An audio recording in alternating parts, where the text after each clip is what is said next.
ما بعد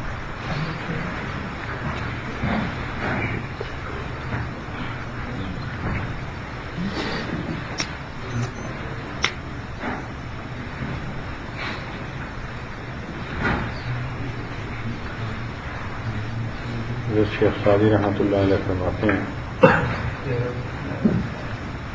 مرا پیر جانائے مرشد شہاب دو اندر فرمود پر روئے آپ یکے آنکھ برخیش خود بیم اباش دیگر آنکھ برخیر بد بیم اباش کہ میرے شیخ شہاب الدین سہروردی رحمۃ اللہ علیہ نے دریا کے کنارے پر دو لفظوں میں مجھے اللہ تعالیٰ کی پوری معرفت سمجھا دی. دو لفظوں میں پتے کی بات بتا دی. ایک تو یہ کہ برخیش خود بھی مباش کہ تو اپنے آپ پہ خود بھی نہ ہونا، اور دوسرا یہ کہ برغیر بدبین مباش دوسروں کے اوپر بدبین نہ ہونا. خود بھی کا مطلب یہ ہوتا ہے کہ اپنی صفات پہ نظر ہو، اور بدبین کا مطلب کہ دوسروں کی برائیوں پہ نظر نہ ہو. اور اگر آپ غور کریں تو یہ دونوں چیزیں بہت کامن ہیں. نفس انسان کو دھوکہ دیتا ہے، اپنی نیکیوں پہ نظر ہوتی ہے، لوگوں کی برائیوں پہ نظر ہوتی ہے.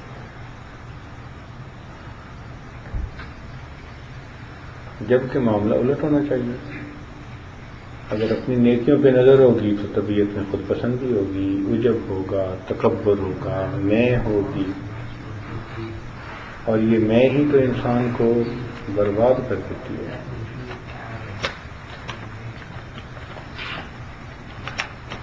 ہمارے ایک بزرگ تھے، وہ سادہ سی مثال دیا کرتے تھے. فرماتے تھے کہ دیکھو بکری میں کرتی رہتی ہے. اللہ تعالیٰ کو اس کی میں اتنی ناپسند ہوئی کہ اللہ تعالیٰ نے اس کی میں توڑنے کا فیصلہ کر لیا. لہذا سب سے پہلے اس کے گلے پہ چھری پھروائی،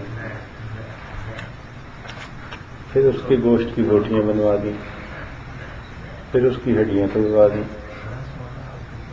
پھر اس کو آگ کے اوپر سالن کی شکل میں یا بھون کر گوشت کو تیار کروا دیا گیا، پورے سے 32 دانتوں میں چبوایا گیا، حتیٰ کہ اس بکری کی آنتیں باقی رہ گئیں. باقی تو ہر چیز استعمال ہی ہو جاتی ہے. تو وہ جو آنتیں ہیں بکری کی، ان کو خشک کیا گیا دھوپ میں. تو پہلے وقتوں میں وہ روئی دھننے کی مشین میں استعمال ہوتی تھی. تو وہ جو روئی دھننے کی مشین ہے، جب اس میں وہ باندھی جاتی تھی اور اس کو ہلاتے تھے نا، تو اس میں سے توں توں کی آواز آتی. تو وہ فرماتے تھے کہ اللہ تعالیٰ نے اتنا مٹایا، اسے اتنا مٹایا کہ بالآخر میں کی جگہ تو اس میں رہ گئی. تو وہ فرماتے تھے کہ جو بندہ میں کرتا ہے نا، پھر اللہ تعالیٰ اس کے ساتھ بھی یہی معاملہ کرتا ہے. اور دوستو بات بالکل ٹھیک ہے، بالکل. جو بندہ اپنی میں کو خود نہیں مٹاتا، اس کی میں کو پروردگار مٹاتا ہے، اور جس کی میں کو پروردگار مٹائے اس کا تماشا پھر دنیا دیکھتی. عقل مند وہ ہے جو میں کو خود ہی مٹا لے. بندے کو میں سجتی ہی نہیں. بندے کا کام ہے بندگی کرنا، عاجزی کرنا، اللہ تعالیٰ کے سامنے بچھنا. خاکی نسل بننے کی کوشش کریں، ناری صفت بننے کی کوشش نہ کرے.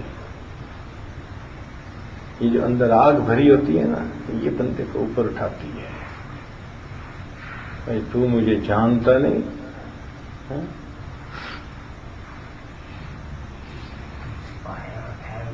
بندے کو اپنا سب کچھ اچھا لگتا ہے.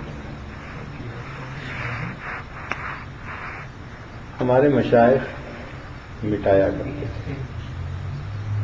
اللہ اکبر کبیرہ. حضرت قاری طیب رحمۃ اللہ علیہ اپنا واقعہ لکھتے ہیں کہ جب میں چھوٹی عمر میں محتمم بن گیا دارالعلوم کا، اتنا بڑا ادارہ، اور مجھے اس چھوٹی عمر میں اللہ تعالیٰ نے اس کی ذمہ داری دے دی. اب علم بھی تھا، عزت بھی تھی، شہرت بھی تھی، مال بھی تھا، جمال بھی تھا. اللہ تعالیٰ نے ان کو ظاہری طور پر بھی بہت خوبصورت شخصیت دی تھی. ہمارے حضرت رحمۃ اللہ علیہ کی ایک مرتبہ ان سے ملاقات ہوئی حرم میں. حضرت نے ان کو دیکھ کر فرمایا کہ قاری صاحب آپ نے یہ چہرہ کیسے بنایا ہوگا؟ اتنا پرانوار چہرہ تھا. یہ الفاظ کہے کہ قاری صاحب آپ نے یہ چہرہ کیسے بنایا ہوگا؟ تو قاری صاحب نے برجستہ جواب دیا تھا کہ حضرت یہ میں نے نہیں بنایا، میرے شیخ نے بنایا. یہ چہرہ میں نے نہیں بنایا، یہ میرے شیخ نے بنایا. تو ان کے پاس یہ سب نعمتیں تھیں. تو انہوں نے حضرت اختر ثانی رحمۃ اللہ علیہ کو خط لکھا کہ حضرت مجھے کبھی کبھی اپنے اندر خود پسندی محسوس ہوتی ہے کہ ہاں میں بھی کچھ ہوں. میں جب اپنے من میں جھانک کے دیکھتا ہوں تو مجھے اپنے اندر عجب کی کیفیت کبھی کبھی محسوس ہوتی ہے. تو حضرت ثانی نے جواب لکھا کہ تم یہ کام کسی اور کے سپرد کر دو وقتی طور پہ، اور سیدھا تھانہ بھون چلے آؤ. چنانچہ تھانہ بھون پہنچ گئے. تو وہاں حضرت ثانی رحمۃ اللہ علیہ نے ان کے ذمے صرف ایک کام لگایا. نہ تسبیحات لگائیں، نہ نفل لگائے، نہ کوئی اور مشاہدے اور مراقبے لگائے. ایک کام ذمہ لگایا کہ آپ یہاں رہیں، اور جو مسجد میں نمازی آتے ہیں نا، ان کے جوتوں کو سیدھا کیا کریں. بھائی اتنا سا کام کریں. آنے والے نمازی آتے ہیں نا مسجد میں، تو ان کے جوتے سیدھے کر کے رکھ دیا. بس 1 مہینہ جوتے سیدھے کروائے اور کاف بارہ کا جنازہ نکال کے رکھ دیا. حضرت قاری صاحب کہتے ہیں کہ اس کے بعد زندگی میں کبھی بھی میرے اندر خود پسندی کی کیفیت پیدا نہیں.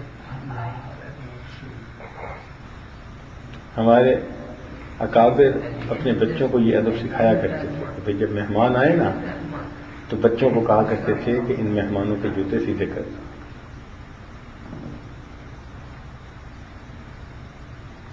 وہ اسی لیے کہ بندے کے اندر سے کبر ختم ہو جائے.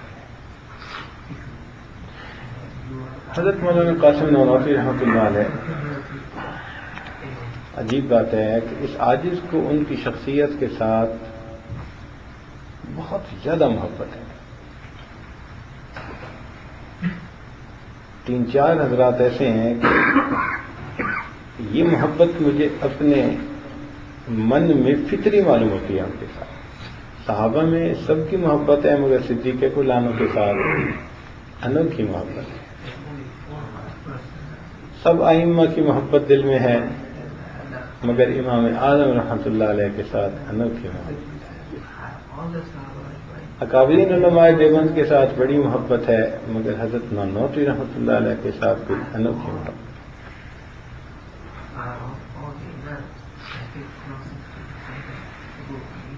ایسا اللہ تعالیٰ نے ان کو زہد عطا فرمایا تھا کہ دارالعلوم میں جب رہتے تھے تو ہر استاد کے سامان رکھنے کی کوئی نہ کوئی جگہ بنی ہوئی تھی.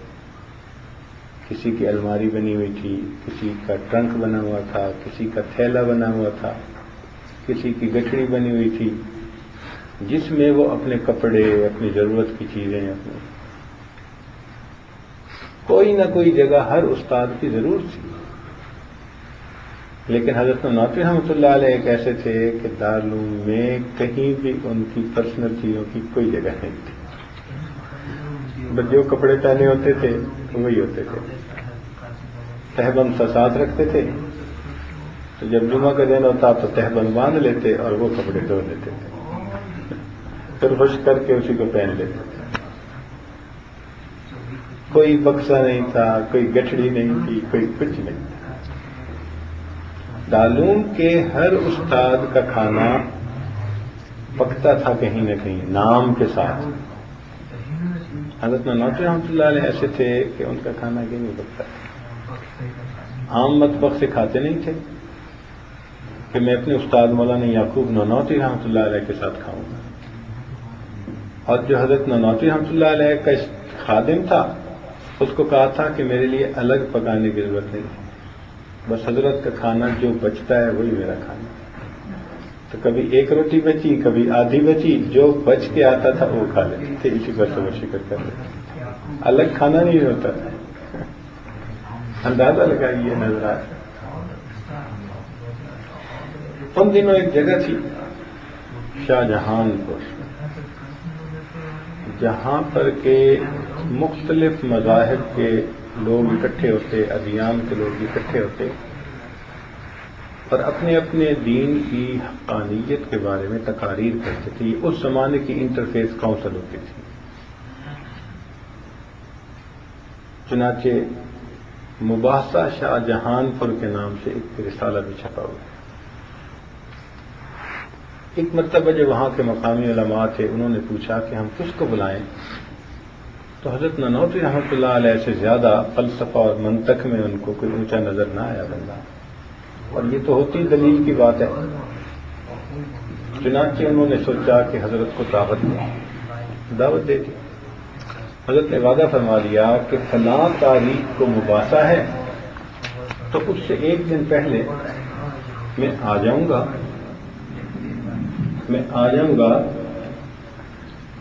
اور ریل گاڑی کے ذریعے پہنچوں گا۔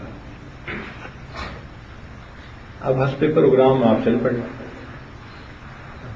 جب ریل گاڑی شاہجہان پور سے ایک اسٹیشن پہلے پہنچی تو حضرت کے دل میں خیال آیا کہ کہیں ایسا تو نہیں کہ میں نے آنے کی اطلاع دی ہوئی ہے تو لوگ کہیں میرے استقبال کے لیے اکٹھے ہو جائیں، تو میں تو استقبال کے قابل ہی نہیں، لہذا بہتر یہ ہے کہ میں یہاں اتر جاتا ہوں اور باقی راستہ میں پیدل طے کر لیتا ہوں، وہ 5-7 میل کا فاصلہ۔ چنانچہ اتر گئے اور اس اسٹیشن سے اگلے اسٹیشن تک پیدل چلائیں۔ اللہ تعالیٰ کی شان کے درمیان میں ایک بڑی نہر بھی پڑتی تھی۔ اب جب وہاں پہنچے تو انہوں نے نہر عبور کرنے کی کوشش کی تو کچھ پاجامہ باندھا ہوا تھا، وہ کافی گیلا ہو گیا، تو جب نہر میں سے آگے پار ہوئے تو انہوں نے تہبند باندھ لی اور وہ جو پاجامہ تھا وہ زمین کے خشک ہونے کے لیے نکال لیا۔ پھر سوچنے لگے کہ یہ تو میرا وقت خواہ کا ضائع ہو رہا ہے۔ چنانچہ اپنے پاس ایک لاٹھی تھی، ایسا تھا، اس کو اپنے کندھے پہ رکھا اور پیچھے پاجامے پہ لٹکا دیا، اور یہ دین اسلام کا سفیر جا رہا ہے، نہ خادم ہے، نہ کوئی سج دھج ہے، نہ کوئی شان ہے، فقیرانہ انداز میں شہر پہنچے اور ایک جگہ جہاں موٹل تھا، منجی بسترا، تو وہاں پر حضرت نے جگہ لے لی۔ اب ادھر جو لوگ استقبال کے لیے آئے ہوئے تھے، جب انہوں نے دیکھا کہ بھئی حضرت تو ٹرین پر آئی نہیں تو بڑی ان کو تشویش ہوئی، بڑے حیران کہ کیا بنے گا۔ تو جو ان کے بڑے عالم تھے وہ کہنے لگے کہ دیکھو بھائی انسان ہے، ٹرین ہو سکتا ہے کہ مس ہو گئی ہو، کوئی وجہ بن گئی ہو، تو ممکن ہے کسی اور ذریعے سے وہ آ جائیں. تو تم ایسے ہے کہ جو شہر میں مختلف ٹھکانے بنے ہوئے ہیں نا مسافروں کے قیام کے، مسافر گاہیں، ان سے پتہ کر لو. لوگ گئے، انہوں نے جا کے پتہ کیا، مگر کہیں پر بھی قاسم نانوتوی رحمۃ اللہ علیہ کا نام نہیں تھا. اب سب پریشان کہ کیا بنا. وہ جو بڑے استاد تھے وہ کہنے لگے کہ میں ذرا جا کے دیکھتا ہوں. وہ گئے پتہ کرنے کے لیے، تو ایک جگہ فہرست میں خورشید حسن کا نام لکھا ہوا تھا. یہ حضرت نانوتوی رحمۃ اللہ علیہ کا تاریخی نام ہے، خورشید حسن. تو جب انہوں نے وہ دیکھا نا تو انہوں نے پوچھا اس بندے سے جو ہوٹل کا انچارج تھا کہ بھائی یہ کون ہے؟ اس نے کہا جی ایک دبلے پتلے سے مولانا ہے. حضرت نانوتوی رحمۃ اللہ علیہ دیکھنے میں بہت ہی ہلکے پھلکے تھے. آج کل تو ماشاء اللہ بھاری عالم ہوتے ہیں.